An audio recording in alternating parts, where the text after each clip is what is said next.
Sama Sambuddhassa. Namo tassa bhagavato arahato sama Sambuddhassa. Namo tassa bhagavato arahato sama Sambuddhassa. Suko sanggasa samaki. Terpujilah Sang Bhagawa yang Maha Suci, yang telah mencapai penerangan sempurna dengan usahanya sendiri. Terpujilah Sang Bhagawa yang Maha Suci, yang telah mencapai penerangan sempurna dengan usahanya sendiri. Terpujilah Sang Bhagawa yang Maha Suci, yang telah mencapai penerangan sempurna dengan usahanya sendiri. Berbahagialah komunitas yang selalu hidup rukun. Demikian sabda Sang Buddha di dalam kitab suci Dhammapada. Para romo, ibu-ibu dan bapak sekalian yang saya hormati dan saya sayangi, ini adalah kunjungan pertama saya di kota Solo. Jadi mungkin banyak yang sudah tahu, barangkali kenal, tapi barangkali ada yang belum kenal. Dan saya sekarang ini selama puluhan tahun tinggal di Jakarta dan sekarang tinggal di Malang. Jadi saya lahir di Surabaya, besar di Malang, nasibnya tidak Malang, tapi Malang melintang kemana-mana. Karena sebenarnya saya baru pulang dari India, kemudian mampir di Jakarta itu 2 hari karena sakit dari perut, tapi alhamdulillah sampai ke sini juga sehat. Karena utang saya sama Pali, tiap kali diundang saya mengatakan nggak bisa, tiap kali utang bilang nggak bisa, nanti dikira jutaan gitu, sehingga saya harus langsung ke sini. Kalau sudah pulang ke Malang seperti anak-anak ibu ya, kalau sudah pulang ke Malang ke rumah kemudian pergi lagi, ayo tas fokus udah naik. Jadi ya sudah, sekaligus demikian. Sebenarnya saya mengharapkan 2 malam ada di sini, tapi karena ada misunderstanding saya dan Pak Lili itu, jadi hanya semalam di kota Solo baru ada lagunya ya. Saya sangat terkesan dengan Solo karena saya teringat seorang yaitu almarhum Sambian Daru Ingkang Sinuwun yang ke-12. Saya sangat kagum dengan beliau, sangat dekat dengan beliau. Karena kedekatan dan kedekatan itu beliau memberikan gelar saya, yaitu Kanjeng Raden Haryo Endro Kusumo. Wah, ini saya tidak mengira itu hanya dari bincang-bincang begitu mendapatkan gelar. Sampai teman-teman mengatakan kue bayar piro. Kan ceritanya kalau dapat gelar mesti bayar piro. Sebenarnya saya tidak bayar apa-apa, karena kekaguman beliau kepada saya yang mengenal mengenai budaya Jawa, mengenal adat istiadat keraton. Bahkan saya pernah tanya kepada beliau, Sinuwun, apa benar Pak Harto pernah masuk ke dalam ruang pusaka kemudian pakai sepatu? Ya benar. Kok ngerti gue? Ya sudah cerita. Jadi begitu dekatnya sampai di Jakarta pun saya sering berdana makanan kepada beliau. Tiap kali habis berdana saya mengatakan waktu Sembangun, Sinuwun, Pak Harto jadi biku ya. Jadi masih duitnya banyak. Sekarang nggak punya duit saya. Mau ditraktir tengkleng ya nggak jadi sama Pak Lili ini, maunya ditraktir tengkleng gitu. Kemudian waktu tiap kali akhirnya dia 2 kali ketemu, akhirnya dia minta ajudannya, panggil itu Endro itu. Saya mau tanya, kenapa kok saya pulang traktir kok selalu mengatakan matur sembah nuwun, matur sembah nuwun? Harusnya yang berterima kasih adalah yang terima, ya kan? Kemudian saya dipanggil di hotel Kartika Chandra. Kemudian saya sampaikan kepada beliau bahwa di dalam agama Buddha itu, kalau kita memberi sesuatu kepada orang lain, Yang berterima kasih adalah kita, bukan yang menerima. Beda dengan ketentuan umum. Kalau ketentuan umum kita memberi pada orang lain, sing nyadong matur sembah nuwun, sing memberi wah elek begitu ya. Wah begitu ya, harus saya terangkan begitu. Jadi agak berbeda. Memang kata terima kasih itu juga ada di dalam tradisi Tibet. Ya, terima kasih, topeng namanya. Kita kan biasanya mengatakan terima kasih kalau sudah terima kan? Apa yang mau dikasih? Tidak ada. Nah di dalam ajaran Buddha di Tibet itu, kita itu menerima penderitaan orang lain, kesulitan orang lain, dan kita kasih. Jadi kita itu menerima kesulitan orang lain dan memberi kasih dengan kasih. Itulah ajaran Tibet yang berasal dari Indonesia, kata terima kasih. Nah, hari ini adalah malam yang membahagiakan, karena maaf hanya semalam saja, tapi nanti saya janjikan lain waktu bisa bertutur kembali. Jadi sudah ngomong-ngomong kira-kira tanggal 4 Juni ya. Ya, insya Allah bisa kesini lagi. Loh, saya katakan insya Allah itu karena keluarga saya masih Muslim. Adik saya hari ini ada di Mekah, masih di Medina untuk umroh. Nah, muka saya jangan tentang langit kalah sama wali gitu. Ya, masih keluarga saya Muslim, jadi yang murtad tinggal saya sendirilah. Gak apa-apa, surga sudah ngasih surga banyak, nggak takut lah. Takut saya nanti kalau sama ISIS jadi potong kepala saya. Nah, malam ini kita berbicara-bicara mengenai judul yang paling dimintakan, yaitu menggapai sukses dan bahagia pada tahun baru ya. Yang pertama adalah kata menggapai. Menggapai itu apa tuh? Meraih. Apalagi kalau kita sedang tenggelam. Menggapai sesuatu tidak ada cantolannya, tinggal lalap. Karena itulah maka di dalam menghadapi tahun baru kita harus menggapai, tetapi ada cekelannya, yaitu apa? Ya dharma. Kalau tidak pakai dharma, kita bisa tenggelam. Karena apa yang kita gapai itu sesuatu yang masih semu, tidak kelihatan. Apa sih sukses hidup? Apa kelihatan? Apa kalau sudah gedong makro pinggir rembong, tapi tamburan ini kok lombok terong ya ada itu ceritanya. Aneh orang Jawa itu kok mau gedong makro kok tamburan kok lombok terong itu di pasar gede saja. Gak usah tamburan deh. Menggapai sukses itu sesuatu yang tidak jelas, apalagi menggapai bahagia lebih tidak jelas lagi. Karena itu untuk mengetahui sukses dan bahagia itu kita harus pegang dharma. Kalau tidak ada dharma, kita akan selalu di dalam keadaan tidak sukses dan tidak bahagia. Kemudian kalimat yang ketiga adalah kata yang ketiga itu adalah tahun baru. Kita sudah memasuki tahun baru atau telah memasuki tahun baru? Kita telah memasuki tahun baru, ataukah kita akan memasuki tahun baru? Telah. Bukan akan. Kok saya di pasar gede itu kalau lihat buahnya lentera itu kan akan masuk tahun baru. Yo yang mana yo?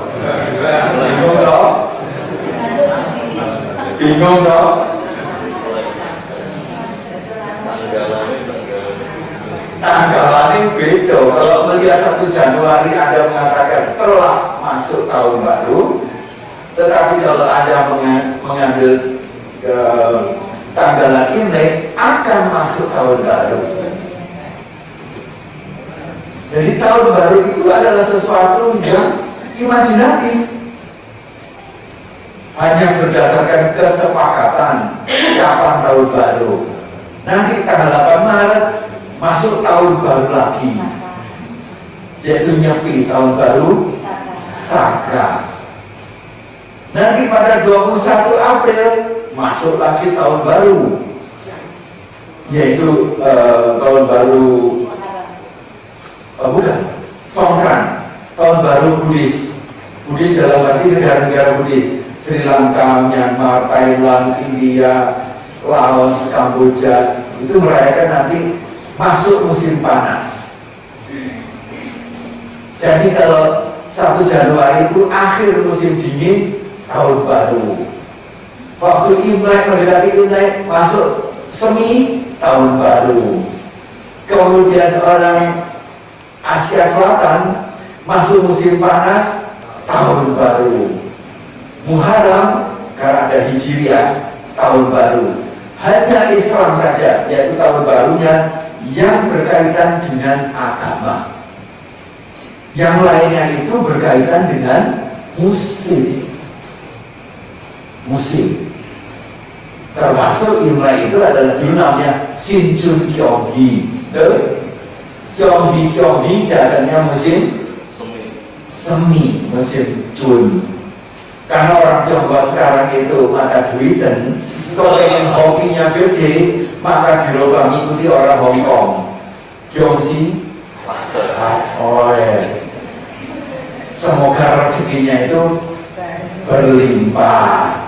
Karena ukurannya orang bahagia, orang sukses, itu hartanya berlimpah.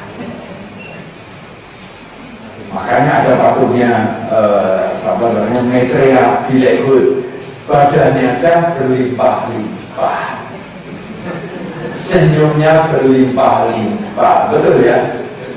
Ibu-ibu pernah berdoa, semoga tahun depan badan saya berlimpah seperti Bilekut. Ada nggak ya? Ada nggak, Bu? Kenapa? Yang dipuja apa sih? Bilekut kan? Kok nggak ada, saya kepengen berlimpah, badan saya berlimpah seperti. Tapi selalu ibu berdoa, semoga badan saya langsing dan rezeki saya berlimpah seperti Bilekut, gitu ya. Badan saya langsing, tapi rezekinya seperti Bilek. Jadi ternyata dewa-dewa mendengarnya keliru. Saya kasih ibu-ibu itu rezeki badannya berlimpah seperti Bilekut, rezekinya langsing kayak Arjuna gitu. Nah, jadi tahun baru itu ada kaitannya dengan musim. Hanya Islam yang kaitannya dengan Hijriah, yaitu hijrahnya. Makanya hijrah itu hijrahnya Rasulullah ya, dari Mekah. Kemudian ada beberapa kali hijrah, tapi diambil salah satu. Nah, jadi ada menggapai sukses, bahagia, dan tahun baru. Sesungguhnya apa ada sih tahun baru itu? Apakah mataharinya berbeda antara 31 Desember atau nanti tanggal 7 atau tanggal 8 ya, Maret dengan besoknya? Tidak ada. Semua itu adalah berputar sama. Begitu tahun baru selesai, target bisnis saya ada berubah nggak? Ya besoknya ya tetap dagang. Yang utang mesti dibayar, kredit card yang mesti muncul, tagihan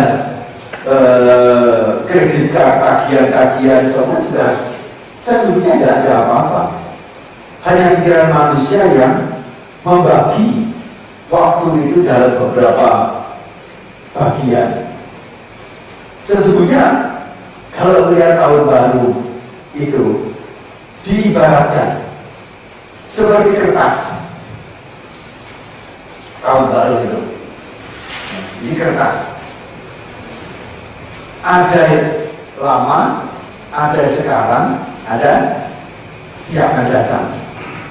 Dan sang Buddha bersabda di dalam Bhattika Sutta, yang lama telah lewat, Biasanya orang kematian itu dibacakan ya Pak Riki ya. Pada kata suta itu. Yang lama sudah lewat. Yang akan datang belum datang, belum pasti. Yang sudah pasti adalah yang sekarang.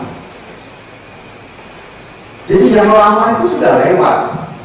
Artinya di dalam menghadapi tahun baru itu, menurut Sang Buddha adalah yang lama terlewat. Ibaratnya kertas yang sudah terisi dengan berbagai macam coret-coretan. Siapa yang mencoret-coret itu? Ya diri sendiri. Nah sekarang dengan menghadapi 1 Januari masuk atau kita ambil 1 Januari sebagai tahun baru ya, atau Imlek pada awal, Imlek aja lah karena ke depan menghadapi ini. Kalau Bapak menghadapi kertas coret-coretannya enggak banyak dan isinya ulah karu-karuan, mau diapakan kertas ini? Betul? Disimpan enggak kertas ini? Isinya enggak karu-karuan, coret-coret, malah barangkali anaknya yang jatuhin apa, buruk-buruk begitu. Ibu simpan, aduh ini loh. Disimpan enggak? Enggak. Harusnya diapakan? Dibuang. Demikian juga dengan hidup ini. Sang Buddha mengatakan yang lama telah lewat. Kenang-kenangan peristiwa yang lama, yang mengecewakan, yang menyedihkan, yang membuat kita ratap, tangis dan sebagainya, perlu disimpan enggak? Biasanya disimpan enggak Bu? Tidak, harusnya dibuang. Waktu kemarin saya di Bombay, lihat patung Vivekananda di Gate of India itu, saya ingat kata-kata beliau, hapuslah air matamu, sudah terlalu banyak kau tumpahkan. Berdirilah tegak, hadapilah ke depan dengan penuh ketegaran untuk mencapai cita-citamu. Itu saya baca pada tahun 1964. Hari ini umur berapa ya waktu itu ya?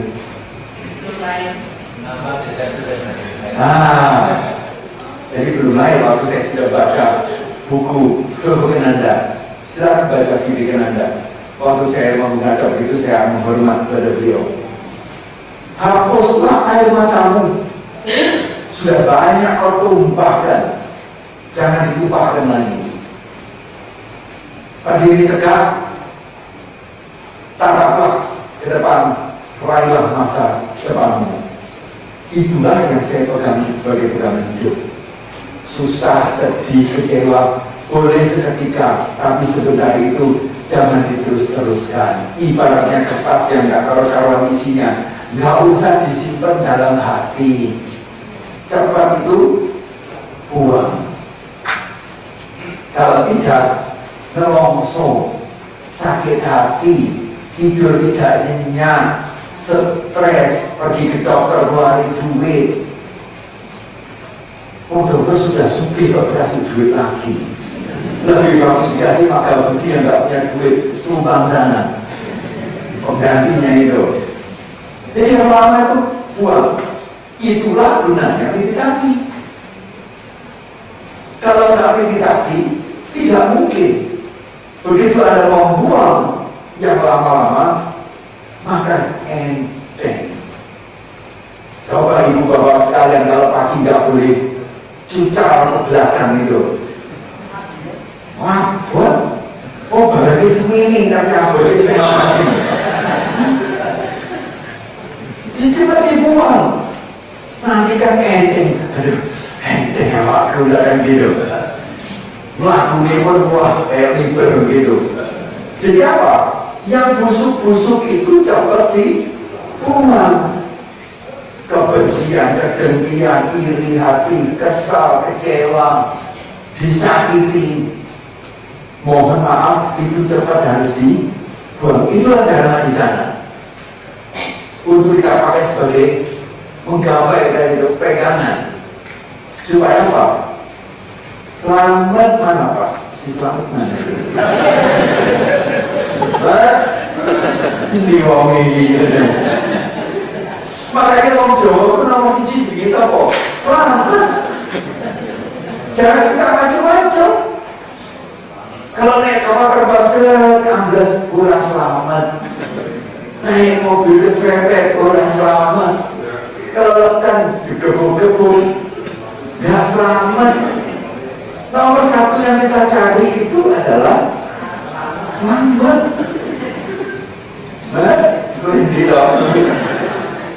Bersyukurlah kalau kita itu selamat. Nah yang kedua, kertas ini pasti yang jelek itu sudah dibuang. Kedua, masih ada lagi kertas-kertas yang oleh-olehan, yang ada manfaatnya, ada artinya, ada nilainya, ya. Disimpan apa enggak itu? Disimpan. Untuk berapa lama? Bisa setahun, bisa juga 2 tahun. Kalau ini terlalu ditumpuk-tumpuk, itu jenenge nusuk. Oh, barang nggak perlu ditumpuk-tumpuk, itu ada tuh ibu-ibu itu, maaf ya ibu. Orang lama itu ditumpuk-tumpuk, bapak juga begitu. Dibongkok, oh jangan, itu jenenge nusuk. Masih bah juga gitu dulu kaleng-kaleng susu kalau disimpan. Buang, suruh bersihkan. Nah itu yang kedua. Jadi pengalaman kita yang masih bermanfaat dalam kehidupan dan melampau, yang bisa dicari hikmahnya.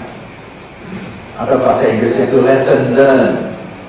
Mencari hikmahnya dari melampau yang enak-enak, yang bagus-bagus, yang indah-indah, itu sebagian kecil dari harta Anda. Untuk Anda pakai untuk menggapai sukses ke depan. Kita selalu belajar dari pengalaman. Pengalaman membaca, pengalaman hidup. Kalau ditipu orang, jangan marah, itu pengalaman. Apalagi kalau seperti saya dulu jadi tulis, kalau kemarin pun jadi tulis. Ditipu orang, itu bagian dari pengalaman. Beli buku, waduh, 100 rupiah, nanti sudah sore turun 50 rupiah. Ya, tuh aku ketipu. Ya sudah, itu pengalaman. Kalau nggak dikasih, ternyata sudah ketun. Ya, dibuka sudah gitu, nggak cepat beli, bingung. Cepat beli juga ketun. Terus muter 7 kali, muter, akhirnya balik mau beli yang itu. Lah sudah terjual, bu. Aduh, ketunan. Nah, ini pengalaman ini mesti dipakai sebagai hikmah untuk menggapai sukses ke depan. Dan yang ketiga, kertas-kertas yang Anda miliki itu ada kertas yang berharga. Ada simpan nggak? Simpannya di mana? Di bawah bantal atau di brankas? Kalau itu kertas itu berharga. Misalnya kertas apa itu? Cek, deposito, sertifikat tanah, sertifikat utang jangan lupa. Sertifikat tanah boleh disimpan, sertifikat utang ya kalau besok ditagih keliru.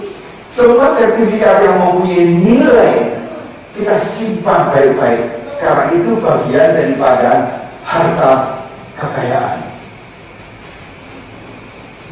Nah, demikian juga dalam kehidupan, bahwa Anda juga memiliki pengetahuan yang kuat, memiliki pengalaman yang baik, mempunyai kasih sayang, mempunyai welas asih, mempunyai rasa pemaaf yang besar kepada orang lain. Ini kekayaan-kekayaan batin yang Anda simpan. Mungkin Anda berbaik hati kepada orang lain, tapi seringkali disepelekan wong. Ngutangi, nah itu bahasa ada Jawa, apa? Tidak dibayar. Orang Jawa Timur punya peraan, palitan itu. ketan kolak gempul lagi, utang nyelek nyelek gobloi. Kalau utang nyelek banget itu, begitu nyaurnya gobloi. Pura-pura kalau digalak yang punya yang ini sama saya gitu loh. Bukannya kita yang punya uang yang puasa sekarang yang utang malah kok berani utang 10.000 tagih-tagih baik lebih galak ya utang daripada yang utang gitu. Nah, kekayaan ini yang harus dipakai untuk menggapai sukses ke depan. Ini saya punya catatan kalau sudah biasa tuh. Nah, dari yang lampau ini sudah Anda lihat, ada yang tidak enak, tidak menyenangkan, ada yang dicari hikmahnya, ada yang pengalaman yang bernilai. Kita harus mengevaluasi ketiga hal ini di dalam kehidupan kita terhadap tahun yang sekarang ini ada menghadapi Imlek yang akan datang. Dan di dalam menghadapi tahun ke depan, Sang Buddha mengatakan, yang akan datang belumlah tiba. Kalau belum tiba, kenapa mesti khawatir? Kenapa mesti was-was? Kenapa susah? Kenapa ketakutan? Betul gak itu? Karena di depan tidak tahu, masih gelap. Saya juga ditanya oleh umat itu, bagi keluar negeri dan sebagainya, juga ke Solo dan sebagainya, ada dayakannya nggak, ada kapian nggak? Dia bilang nggak pakai. Saya ke Amerika 2 bulan nggak pakai kapian, nggak pakai dayakan. Nah gimana lagi? Ya sendiri, nggak takut. Apanya yang takut? Besok kalau saya itu mati, nggak ada orang yang mau dari dayakan saya. Ada nggak?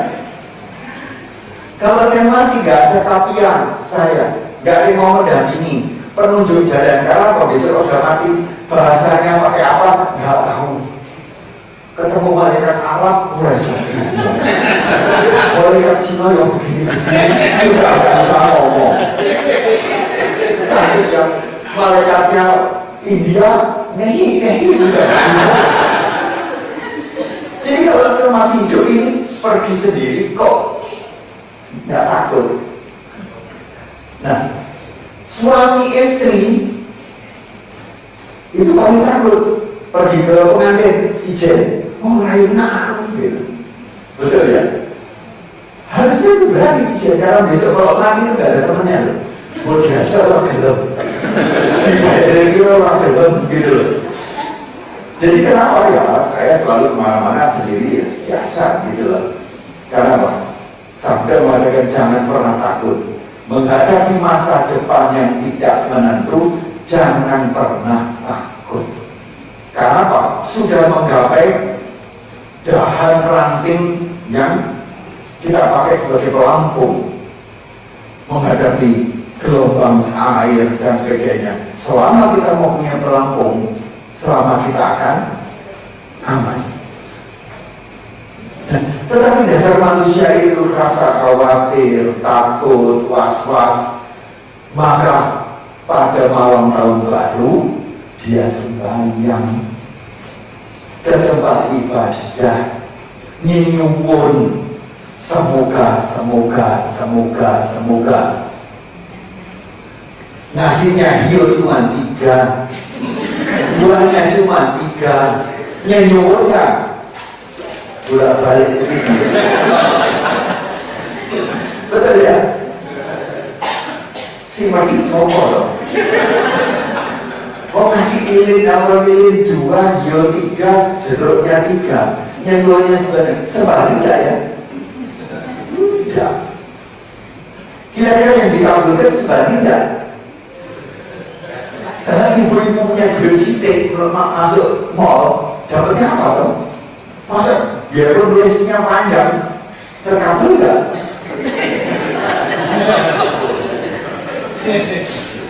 Nah itu tolong direnungkan. Lalu jadi kok kabel? Jadi kok kali kancing gitu kan? Ya, jadi karena itu harus ada suatu modal yang dipakai. Kalau ingin nyuwunnya banyak, ya investasinya juga banyak. Kalau investasinya kecil, dapatnya yang kecil. Nah, investasi yang sepadan itu adalah kebaikan dan kebajikan yang kita tanam menjelang. Nah, tiga hal ini adalah sangat penting sekali ke depan, sehingga setiap tahun baru semua agama nyuwun, apakah Kristen, apakah Buddha, apakah Islam, apakah selalu nyuwun, mengharapkan. Lalu kan Buddha nyuwunnya gimana? Pada Tio jadi dekat begini nggak ada. Nyuwunnya adalah beda. Kalau agama lain nyuwun pada Gusti Allah, pada Tien dan sebagainya. Nah, Buddha bisa nggak berarti nyuwun sama Buddha? Bisa. Ini caranya yang begitu, yaitu dengan berbekal keyakinan saya kepada Sang Triratna. Tinggal keyakinan itu teguh, setengah teguh, atau keropos. Itu modalnya kan. Kalau keyakinannya keropos, ya hasilnya ya jangan mengharap. Keyakinan yang teguh, tegar pada Sang Triratna, tidak goyah, tidak kincir. Itu modal pertama. Modal yang kedua adalah kebaikan dan kebajikan yang saya tanam selama ini. Semoga dengan cara ini, barulah nyambung. Semoga nomor satu apa? Bukan hoki, bukan selamat. Selamat nomor satu. Selamat nomor satu. Berapa banyak itu orang-orang yang mati kecemplung, air Asia nyemplung dan sebagainya. Saya ini paling enak, terus dan naik pesawat paling enak, paling tentram, tidurnya paling nyenyak, nggak takut. Kenapa? Kalau saya naik mobil mati, nggak dapat apa-apa. Naik mati di atas pesawat 1,5 miliar saya dapat. Tak sumbangkan karena saudara. Ini kalau orang mati tiap kali itu dari pesawat, dia udah sudah mati ya. Kalau kita menyiapkan mental begitu, kita tuh tenang hidup. Kita tenang. Nah, bekalnya nomor satu itu selamat. Yang kedua juga apa?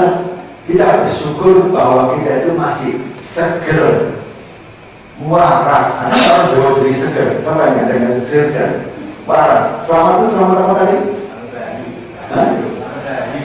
Rahi itu belakangan itu. Rahi itu bulanan, itu orang ngerti apa. Kalau kedua adalah seger dan waras, itu modal kedua. Mas seger, mas waras, itu nomor dua. Sebagai modal untuk ke depan. Jangan minta macam-macam dulu. Minta ke hoki. Wah, jadi pohon bodi, hokinya nggak ada dengan itu. Nomor dua itu seger, waras. Barulah yang ketiga itu, kita itu bersyukur karena punya karyo. Mas Karyo, ada nggak sih namanya Mas Karyo? Sukaryo. Indah karya itu karya. Halo, ya dari sini Bu, jangan khawatir Bu. Bingung dari sini. Jadi yang ketiga itu karya. Selama kita itu mempunyai karya, mempunyai pekerjaan, kita bersyukur. Karena pekerjaan itu merupakan satu loncatan untuk sukses dan bahagia. Kalau ada pengangguran, nggak punya pekerjaan, nggak apa-apa, bisa jadilah biku. Biku itu kan pengangguran. Pengacara saya ini pengangguran, banyak acara ini. Muter aja, apa? Pikirin itu. Gitu, itu ingatan ya di jalan gitu. Namun kita bersyukur sudah mempunyai pekerjaan. Nanti kita akan bahas bagaimana dengan pekerjaan, dengan kesehatan, dengan kita meraih pada yang lebih, yaitu apa tadi sudah karyo, ya untuk mendapatkan betul dengan bahagia beda nggak? Betul bujumu itu ayu, betul anakmu. Yang paling tinggi memang bahagia, sukses dan bahagia itu nanti menyambungnya ke sana.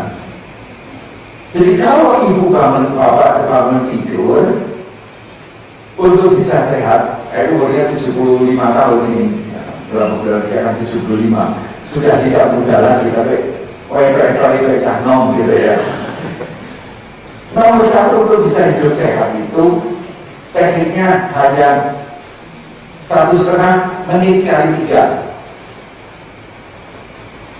Kalau bangun tidur, karena kita sudah biasa meditasi, melek mata jangan mencolok. Duduk 1,5 menit, ambil napas panjang, ambil napas pendek, bersyukur aku iji urip.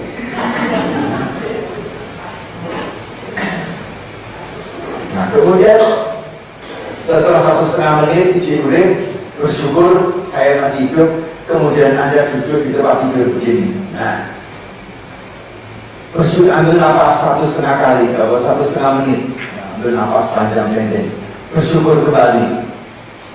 Kemudian Anda berdiri 1,5 menit, bersyukur. Barulah Anda mengatakan aku tenan-tenan iji urip. Kenapa? Kalau Anda lihat kakinya tidak menginjak bumi, kemudian Anda begini, itu pocong Cina itu. Tapi kalau begini, panjang-panjang begini, itu Islam itu. Kalau Kristen ada lagi. Karena katanya kalau menginjak bumi, itu masih urip. Jadi begitu kaki yang awam, pantesan kok kaki bodoh nangis gitu. Ya, jadi merasa bersyukur itu di situ sebagai modal kita itu menghadapi ke depan. Selalu bersyukur. Jangan kedua-kedua tangi cekikan itu, ingat ini. Atau lihat bojone kan, kita bersyukur nomor satu itu. Nah ini yang saya sudah mengajarkan santuti paramam dana. Rasa bersyukur itu, santuti itu adalah dana, kekayaan yang paling mulia, paling bersyukur. Kita berpikir apa? Belum punya sukses itu belum enggak. Syukur itu adalah suatu kebahagiaan. Kemudian apa? Anda tersenyum. Ini yang dikatakan oleh sang Buddha. Yang mau lewat, yang depan belum tiba. Yang penting adalah sekarang. Mulai bangun tidur bersyukur, ke depan bersyukur, sudah itu tersenyum, matahari sudah muncul, tersenyum, matahari bunga-bunga mekar.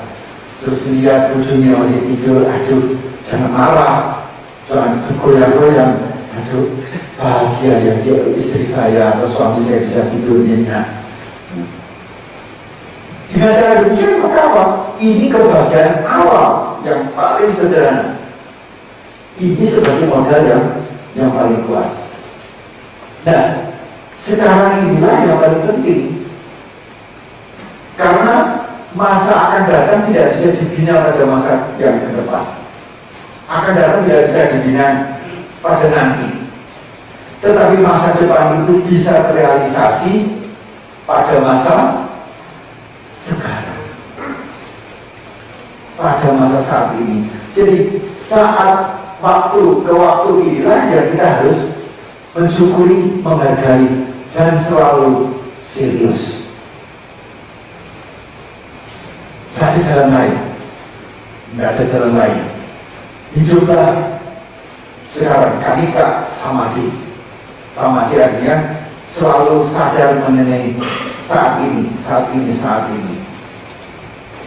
Saat ini bahwa ada aja Pak, duduk. Ada nggak saat ini duduk itu? Enggak. Mau tadi pukul-pukul enggak. Lalu tadi kemudian ini. Saat ini sudah ada, selalu lewat. Ibaratnya apa namanya? Jarum jam, menit itu bergerak terus, bergerak, nggak pernah berhenti. Menitnya juga, detiknya juga, jamnya juga jalan terus. Jalan itu adalah dari waktu ke waktu, waktu ke waktu. Jadi hidup itu adalah waktu. Hidup itu adalah waktu. Karena waktu itu berjalan terus, maka pakailah waktu itu sebaik mungkin sehingga mempunyai nilai-nilai yang berharga. Itu adalah modal ke depan. Nilai-nilai yang berharga minimum tadi itu bersyukur waktu duduk, kemudian apa tadi itu tersenyum, ya. Kemudian setelah bangun keluar kamar, kemudian kita sapa, selamat pagi anak-anak, bagaimana? Jangan bangun tidur waktu seperti radio rusak begitu, nah, marah-marah dan sebagainya. Itu bukan modal yang bagus untuk ke depan, untuk hidup bahagia. Disapa. Siapa orang yang paling penting di dalam kehidupan Anda? Ada yang jawab? Cucu, orang tua, ya, suami di mana? Mau di Kalimantan kok katanya yang terdekat. Cucu dibawa oleh anaknya. Orang yang paling dekat adalah orang yang berada di hadapan Anda. Sekarang ini, bapak-bapak dan ibu ini adalah orang yang terdekat di hati saya. Karena kalau hari ini saya kena serangan jantung, siapa yang tolong duluan? Oh, bapak saya, apa kakak saya, siapa yang tolong saya? Orang terdekat. Jadi saya tolong. Jadi kemarin bom meledak di Jalan Tamrin. Ada wanita digonceng ojek, ketangkap polisi, dibawa ke pos polisi. Tahu ya ceritanya ya, tukang ojek bawa. Kemudian kantor polisinya meledak. Itu hukum apa itu? Kehendak Tuhan kah? Agama lain mengatakan segala sesuatu terjadi karena kehendak Tuhan. Jadi matinya orang benar. Yang orang siapa? Tukang ojek yang tadi kok gak keluar ya dari rumah. Akhirnya meledak itu dia cari. Ada di fotonya kan itu yang dibantu untuk keluar. Orang yang terdekat itu adalah orang yang berada di hadapan Anda. Itu namanya kanika samadhi itu. Kalau orang itu ada di depan Anda, perlakukanlah orang itu dengan metta dan karuna. Ini untuk modal ke depan, sukses sama bahagia tadi. Kalau Anda tidak mampu menggapai, nggak mungkin dapat. Siapa tahu nanti kena serangan jantung ya orang suka ojek yang bantu. Kalau saya kena, panjenengan yang akan bantu. Orang yang paling dekat apakah itu di pesawat, apakah ini, itulah orang yang paling dekat. Ajaklah beri senyum nomor satu. Enggak lah, dia harus senyum. Tapi ada kalau senyum-senyum begini, gitu. Kalau enggak, bisa gitu. Terus senyum dengan sopan, mengangguk. Tadi pagi juga begitu. Dengan ada seorang wanita pakai jilbab pergi ke Solo juga, ya, kita dengan Pak Agus kita tersenyum gitu. Dia duduknya di belakang kita. Bolak-balik oleh ngajak ngomong baik. Katanya Pak Agus, wah itu simpati sama Batik, enggak sama Pak Agus sebenarnya. Ngajak ngomong, akhirnya dia pindah juga ke sebelahnya. Saya duduk sebelah sana, akhirnya dia pindah juga ke sebelahnya Pak Agus itu. Ngajak ngomong. Karena apa? itu pengaruh daripada smile, pada senyum. Tapi senyum yang tulus, yang ikhlas, itu modal. Coba orang itu kasih duit gitu, menghina katanya, senyum ya bu, kemana bu? Disapa dulu, wah saya mau ke Madiun loh, kok lewat sini bu? Saya dari Bogor, aduh saya ini saya sakit loh. Terus saya bilang, bu, kalau sakit dijadikan teman, jangan dimusuhi. Kalau penyakit itu dimusuhi, tambah kurang ajar. Sama dengan teroris, sama dengan preman, tambah dimusuhi, tambah kurang ajar. Dilus-lus, disayang saya, ketawa-ketawa begitu. Itu kan yang bisa kita berikan. Cuma-cuma. Tapi itu nilainya sangat tinggi sekali. Dimanapun Anda berada, jangan beda-beda ke kita. Jangan kalau sudah orangnya ayu harus ditolong. Kalau orang ayu biasanya gitu. My boss gitu. Tolong semuanya.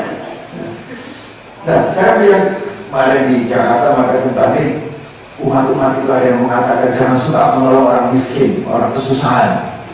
Loh, kenapa, Pak? Katanya waktu itu orang-orang tuh percaya Jawa, kalau masuk apa namanya gudang haram tangannya mesti bilang toh nggak mungkin putih. Kalau masuk di gudang tepung ya putih, masuk gudang parfum wangi. Nah, kalau kita banyak menolong orang miskin, katanya mereka percaya nanti miskinnya nanti ikut-ikut. Kalau menolong orang celaka, itu kepercayaan yang keliru. Kita itu bisa berbagi kebajikan, kebaikan kalau ada orang yang menderita. Bunga teratai itu akan indah kalau ada lumpur. Kalau ikan koi lain lagi, dia bisa hidup kalau airnya bersih.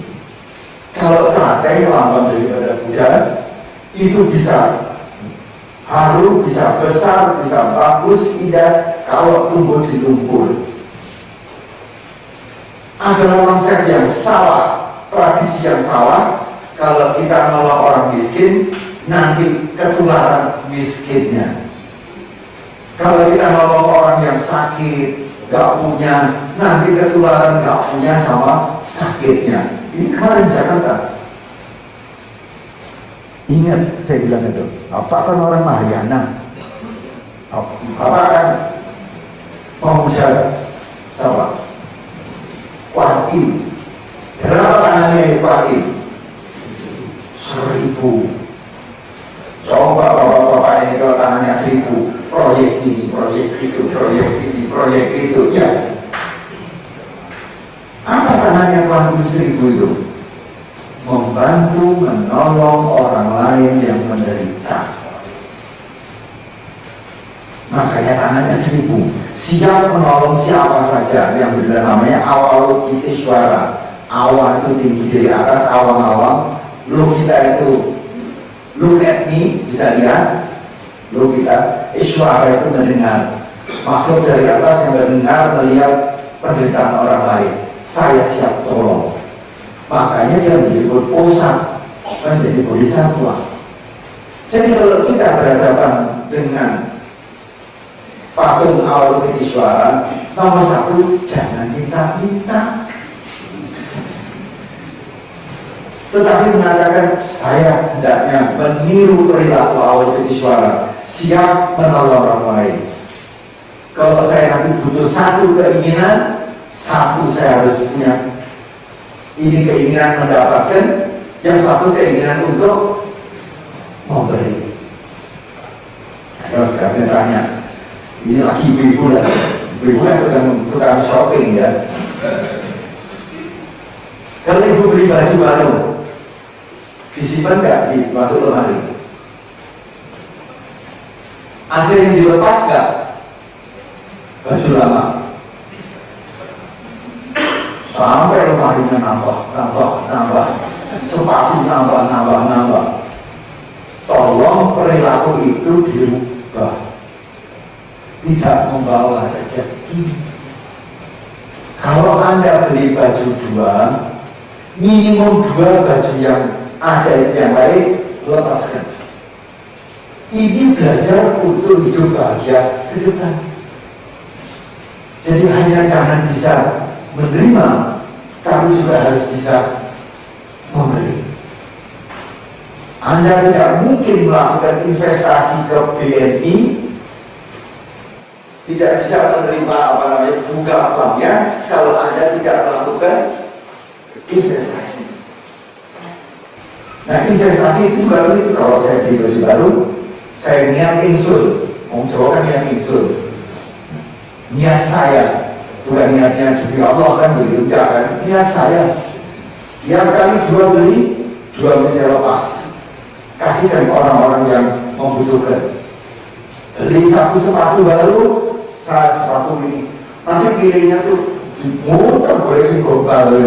Kalau nggak kelihatan gombalnya, tetap macam aduh eman loh. Lepaskan, kasih teman-teman lain, kasih orang lain, kasih orang yang tetangga yang nggak punya.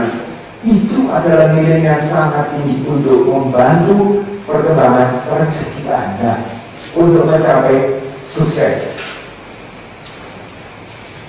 Nah, kita akan masuk ke dalam tahun baru Imlek. Nah, apa yang dilakukan oleh orang-orang Tionghoa kalau menjelang nanti malam Imlek itu hari ini? Apa? Sembahyang dulu atau makan dulu? Ya, nanti jam 7 malam jam 8 ini loh.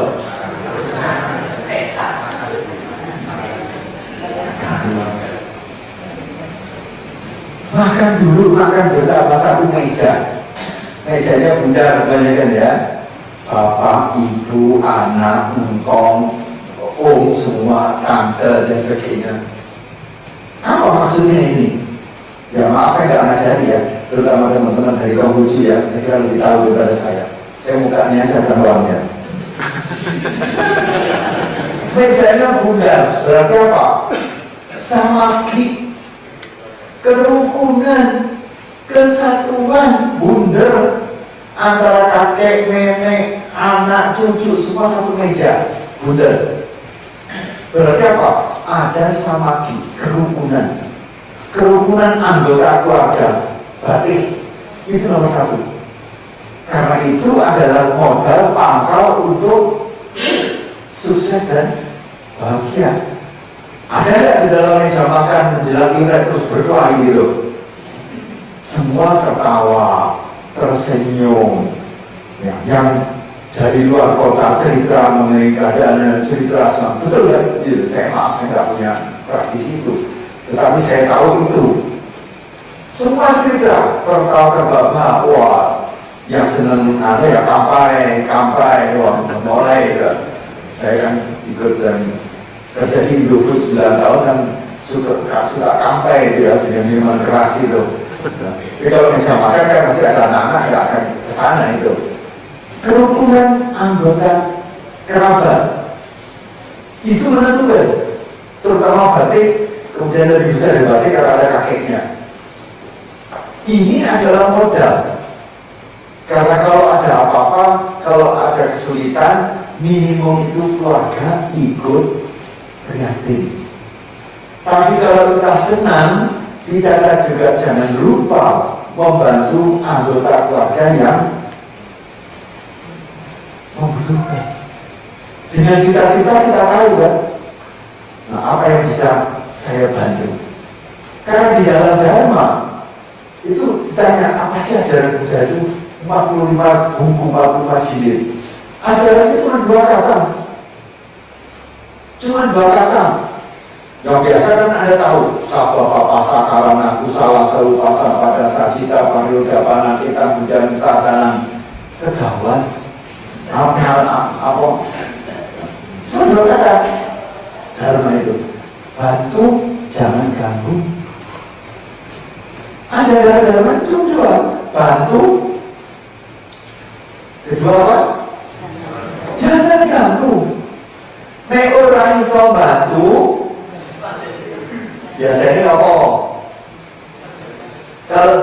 gimana? Kalau isurai seorang gelem bantu, biasanya ganggu. Itu bukan dharma. Mohon diingat. Jadi kalau ada teman-teman mulai gak bantu kemudian ganggu, ingat loh, Jerry itu bilang apa? Kalau tidak bisa bantu, jangan ganggu. Dungakno selamat, dungakno lancar. Tapi kalau ternyata nggak selamat, nggak lancar, apa tugas kita? Bantu. Seperti Pak Kim, saya akan bantu. Ini mumpung saya bisa investasi. Kalau ini lancar, saya nggak bisa investasi. Tapi kalau dia nggak punya, nggak bisa, sakit, nggak punya uang, kesempatan untuk investasi kebajikan. Nah, ini yang menjadi motif daripada kerukunan samaki, suko sanggasa samaki. Sanggasa itu sangga itu artinya komunitas. Biku sangga itu komunitas biku. Bikuni sangga komunitas bikuni. Tapi biasanya sangga itu kan untuk biku ya. Tapi dalam bahasa yang aslinya itu suku itu kebahagiaan. Sanggasa itu rukun. Rukun itu apa? Orang padu. Bapak saya memberikan wasiat kepada kita itu, sing padha rukun ojo padu. Itu wasiat bapak saya kepada anak-anaknya. Sehingga keluarga saya pun 11 orang. Iji urip kabeh. Anak putu sampai hampir 80 orang itu. Anak putu buyut itu. Dalam suasana apa? Sing padha rukun ojo padu. Itu pun tidak hanya pada keluarga Maka Budi, kepada organisasi umat di sini pun, sing rukun ojo padu.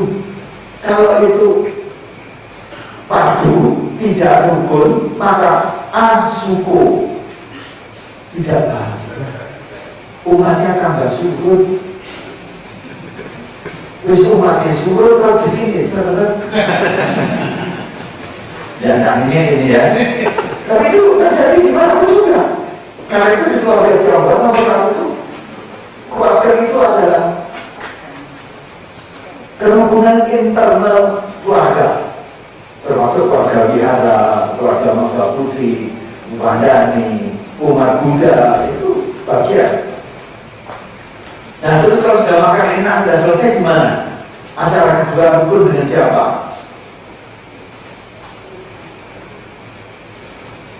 Singgawe urip dan Jawa ngalani pada kian, ya kan jam 12 manggut-manggut dan sebagainya begitu. Dan katanya, maaf, rezekinya orang Tiongkok lebih gede daripada yang lain. Orang tiap kali naik jam 12 malam, hiunya sak botol-botol. Jawabannya apa? Dewa-dewa di sana pantatnya kesundut. Wes panas jalur opo.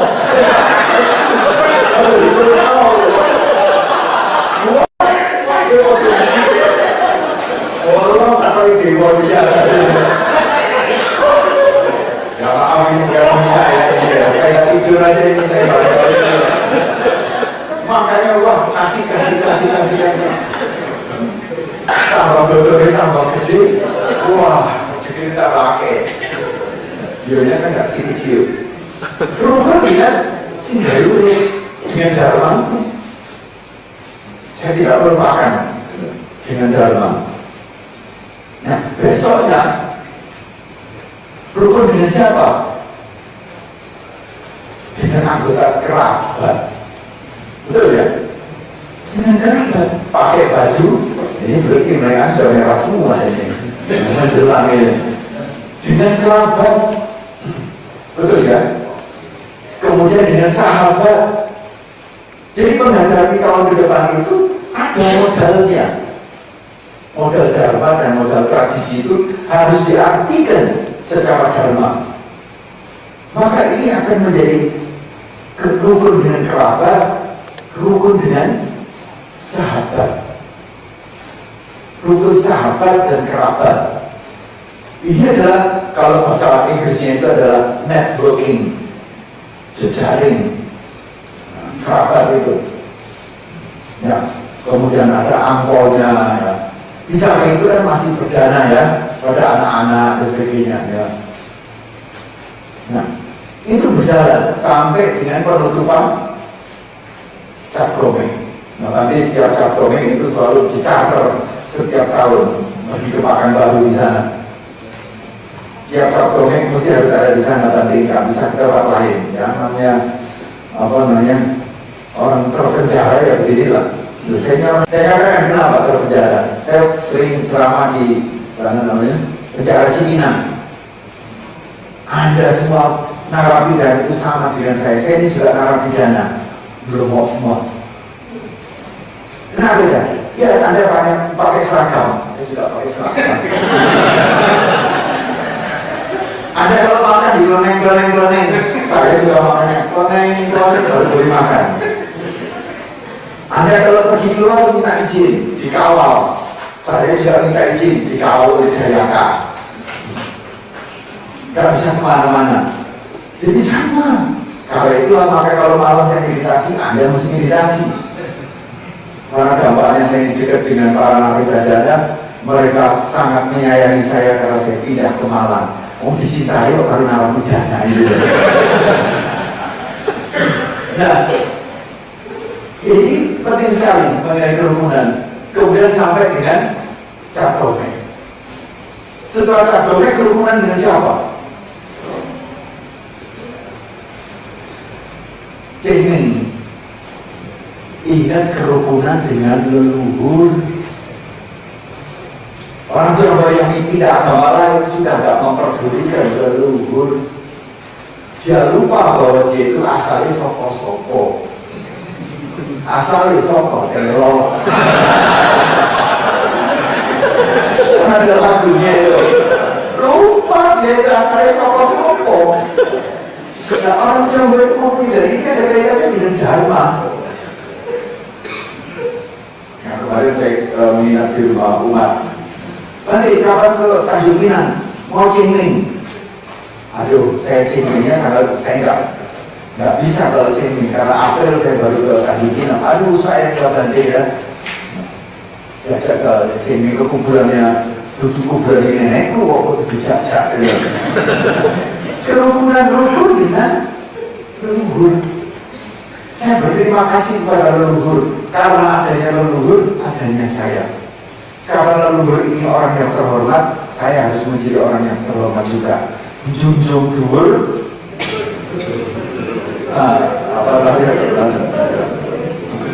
mikul dhuwur, rendem jero, dipelihara makamnya, berterima kasih dan sebagainya. Rukun dengan ini kan patidana. Ini kan patidana.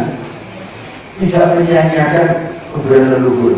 Kalau agama lain mungkin sudah bilang mati orang tani menaik. Setelah cengeng, dampaknya apa? Karena orang agraria, tanahnya sudah di sana, kemudian ditanami dan sebagainya. Ya. Kemudian setelah bertanam cocok tanam pada bulan apa? Agustus ya. Toju itu, Cotu. Belum mungkin, tidak mungkin. Sembahyang rebutan.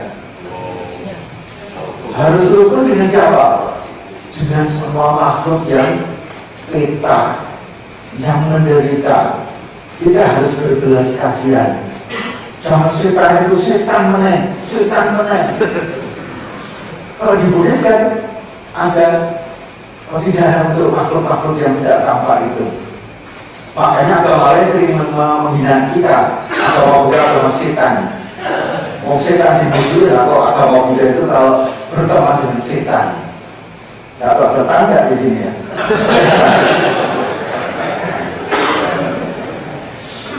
Dan mereka menghina itu begitu.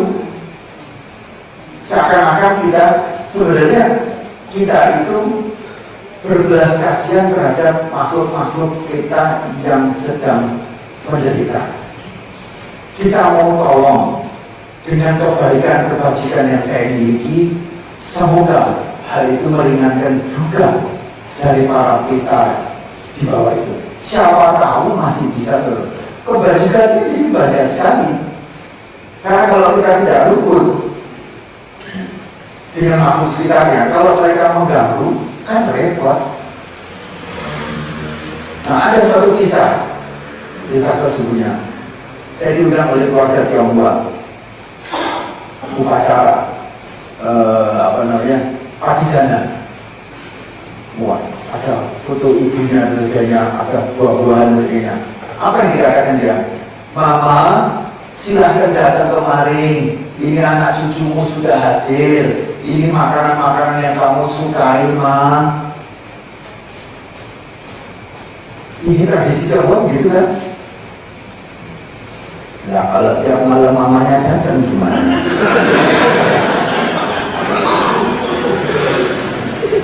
Apa yang terjadi kalau mamanya tiap malam datang?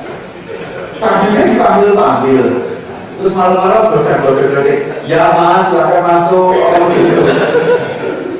Besok lagi kotak-kotak. Akhirnya aku panggil biku, Bani, kalau itu mama saya datang terus suruh pergi. Itu kan aku tahu anak yang tidak berbakti, akhirnya waktu upacara padidana panggil-panggil orang tuanya, dikasih foto, dikasih makanan. Begitu karena senangnya dipanggil berat-berat datang, malah bikunya suruh baca wanita suruh musir gitu. Itu jangan dilakukan. Boleh dengan fotonya, dengan makanannya, sebagai tempat seperti Sang Buddha begini untuk menghormat. Pertama, yang kedua mengingat kebaikannya, mengingat kebajikannya. Kita meminta maaf atas kesalahan kita. Kita memberi maaf atas kesalahan-kesalahan beliau. Cukup itu saja. Jangan ambil takut untuk panggil untuk datang. Nanti kalau datang beneran celaka itu. Nah, itu adalah konsep Buddhis yang kita mau letakkan secara benar. Tidak menghilangkan tradisi. Tetap tradisi dijalankan, tetapi dengan pengertian Buddhis. Nah, cara kerukunan dengan para pintar ini kemungkinan besar makhluk-makhluk yang ada di wihara sekitar sini, biarlah mereka itu tinggal dalam dunianya sendiri dan kita hidup dalam dunia kita. Kita hidup saling berdampingan secara damai. Kalau mereka senang kita membaca parita, silahkan. Kedamaian itulah yang akan meringankan juganya. Ibaratnya kita lagi susah mendengarkan lagu-lagu dan sebagainya, itu juga menyenangkan. Nah, itu yang harus kita pegang. Kerukunan, kerabat dan sebagainya, kesatuan, berkokoh, saling mendukung. Ini adalah sangat penting sekali di dalam kehidupan yang akan datang. Dan di dalam melangkah meraih sukses, setelah secara spiritual ini dijalankan, maka dengan program Dharma ini kita memulai dengan berkarya. Maka sukses itu adalah jalan panjang. Sukses itu jalan berliku. Sukses itu jalan yang berlubang. Gak ada yang mulus seperti jalan tol. Nah, sukses itu apa? Titik-titik pencapaian yang menurut Anda telah lakukan. Dan untuk mencapai titik itu, ada yang sesuai dengan harapan Anda, ada yang tidak sesuai dengan harapan Anda, ada yang melebihi harapan Anda. Yang paling banyak adalah yang tidak sesuai. Kasarnya dalam bisnis, di bawah target. Di bawah target. Sedangkan bos selalu ngasih, ya saya dulu kerja begitu. Ibaratnya itu anjing kalau nggak dikasih hijau-hijau begini larinya nggak kencang. Nah, dengan cara demikian maka kita harus tahu kembali dari Santuti bersyukur. Hari ini tercapai 100% bersyukur, kurang pun bersyukur karena sudah terjadi. Soal besok saya bertekad kembali, beradidana. Saya besok mau berusaha saya belajar dari kesalahan-kesalahan yang kemarin, kekurangan kemarin. Tidak usah bersedih. Set untuk target yang baru. Maka hari ini saya mencapai. Apapun juga hasil itu, itulah yang kita syukuri. Karena itulah di dalam agama Kristen, selalu doanya di dalam Bapa kami, berilah kami rezeki. Mau Bapak memutuskan rezeki hari ini toh. Berilah kami rezeki pada hari ini. Satu kan. Yang kedua apa? Doa Bapa kami, ampunilah orang yang bersalah kepada kami seperti kami pun mengampuni. Ada dua. Bersyukur atas rezeki hari ini.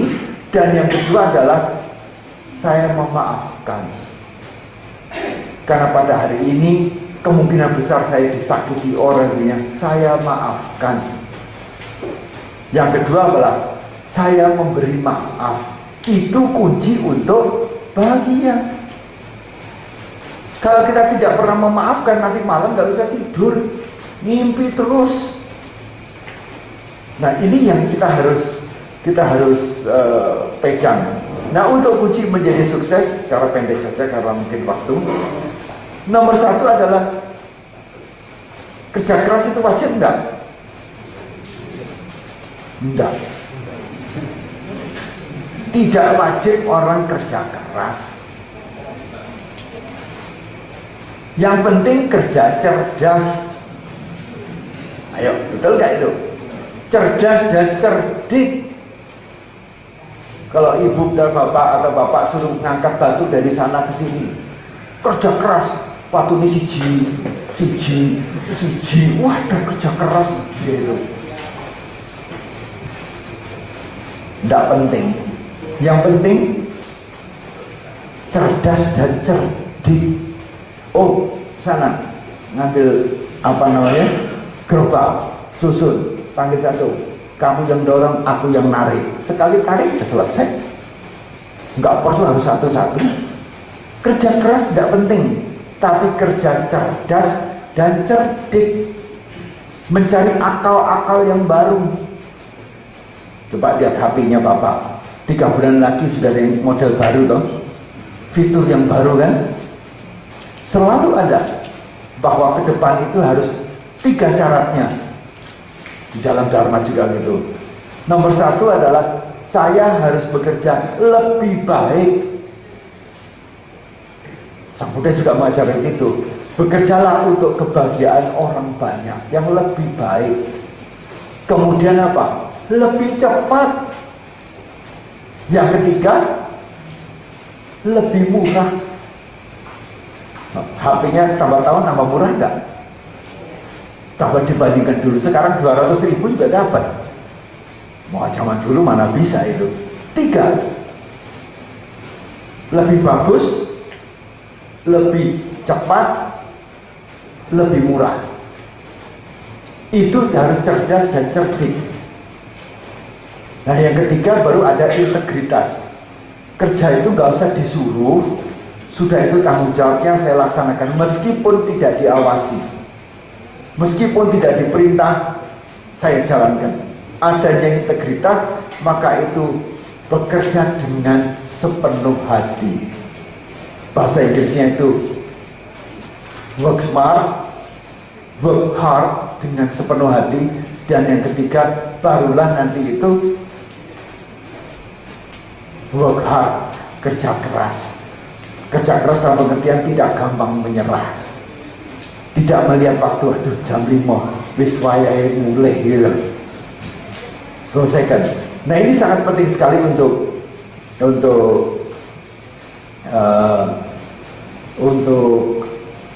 menjadi sukses. Nah kunci daripada kehidupan sekarang sebagai penutup itu adalah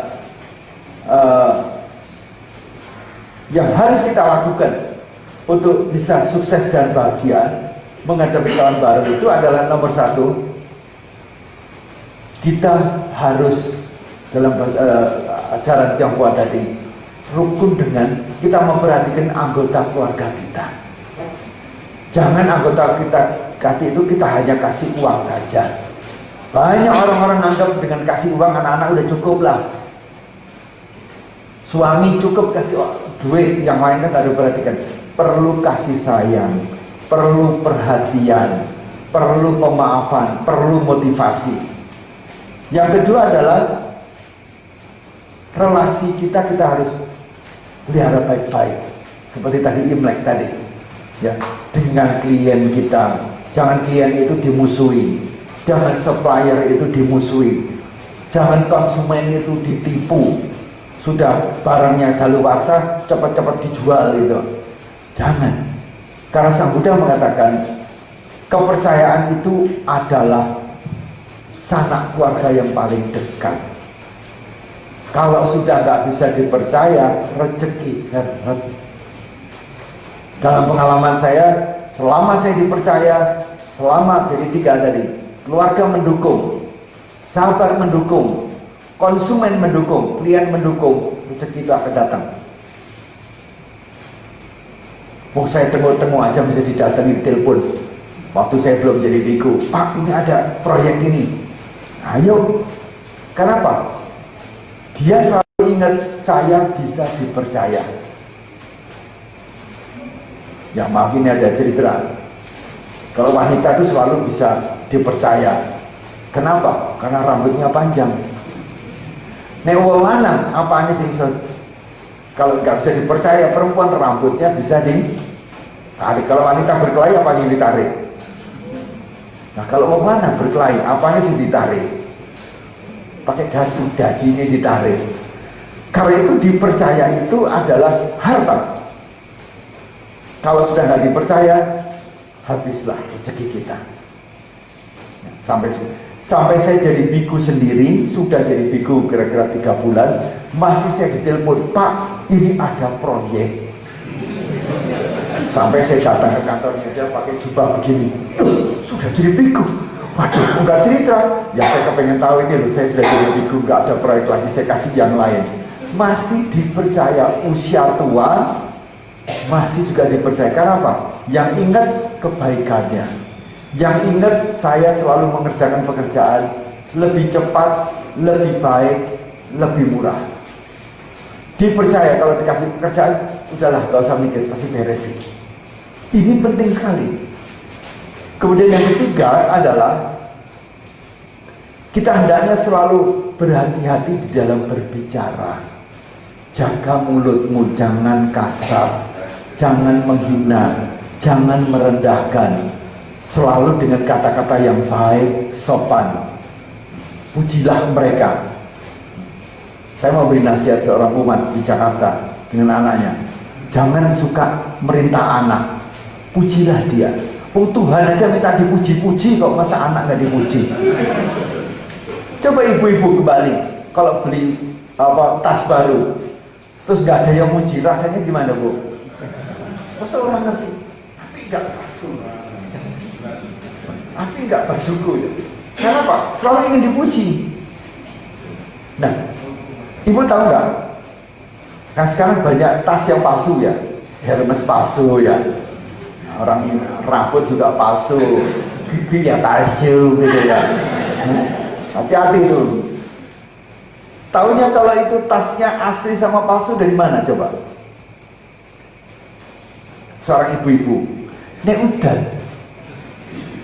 Kalau tasnya dikempit ini, itu tasnya asli. Tapi kalau tasnya kayak gini, mesti palsu itu. Pasti palsu itu. Tasnya ini, gampang ngitenin itu. Nah, jadi kita harus hati-hati di dalam ucapan-ucapan.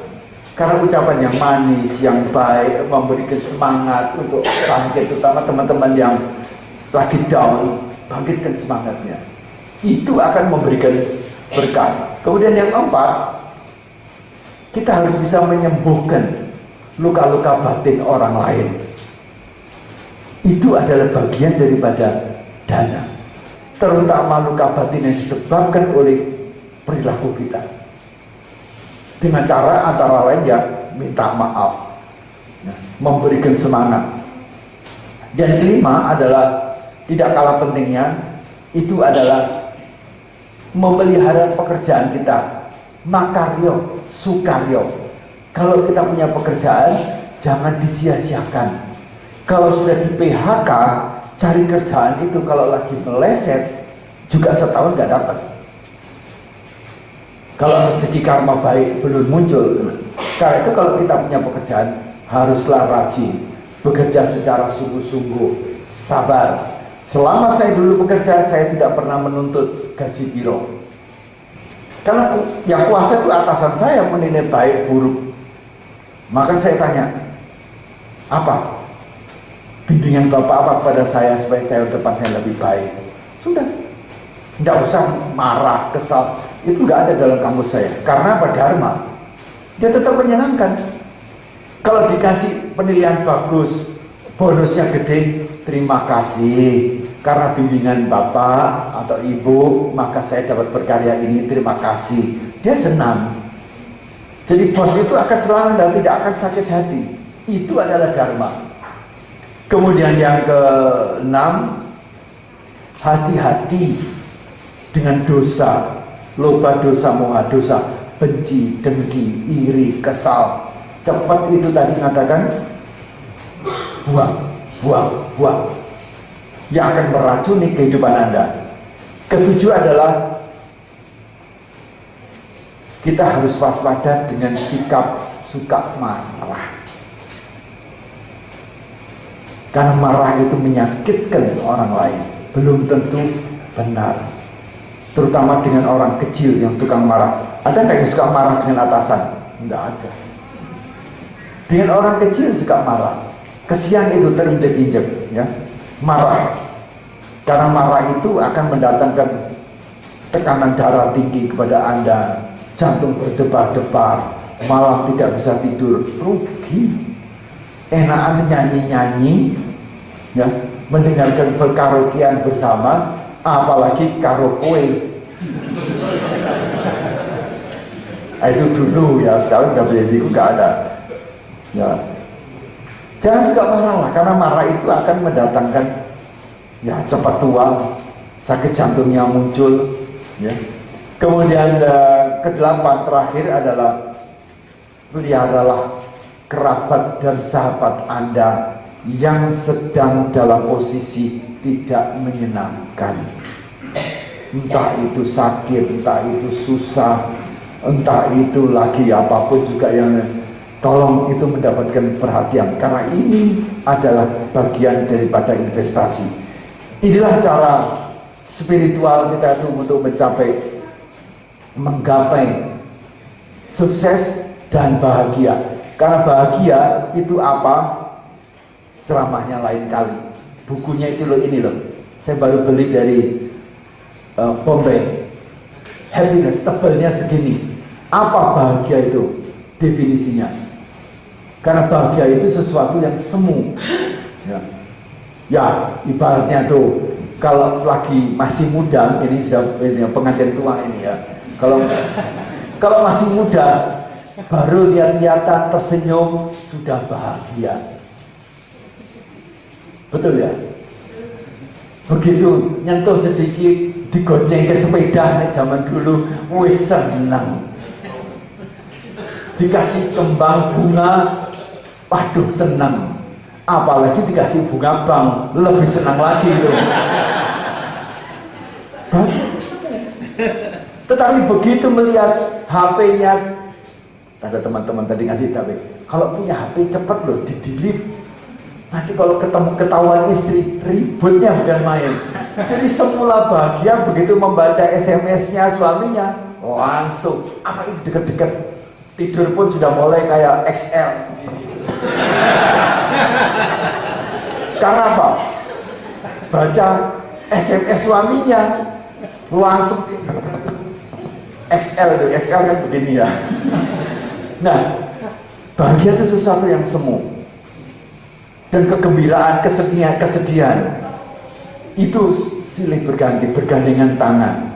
Rezeki sama tidak ada rezeki juga bergandengan tangan. Kalau kita bisa mengimbangkan itu, semua itu akan berjalan dengan mulus dan kebahagiaan yang sejati itu bisa kita terima. Karena kebahagiaan itu ada di dalam, bukan ada di luar. Tukang becak bisa tidur nyenyak di becaknya, betul? Anda tidur pakai AC, king coil, karpetnya empuk, bisa tidur? Seringkali tidak. Jadi yang bahagia ya sopo. Nah ini yang kita harus waspadai pikiran kita, karena itu di dalam Dharma diajarkan bagaimana mencapai hidup bahagia. Suko sanghasa samaki. Kalau itu kita hidup rukun, kita itu akan memperoleh kebahagiaan.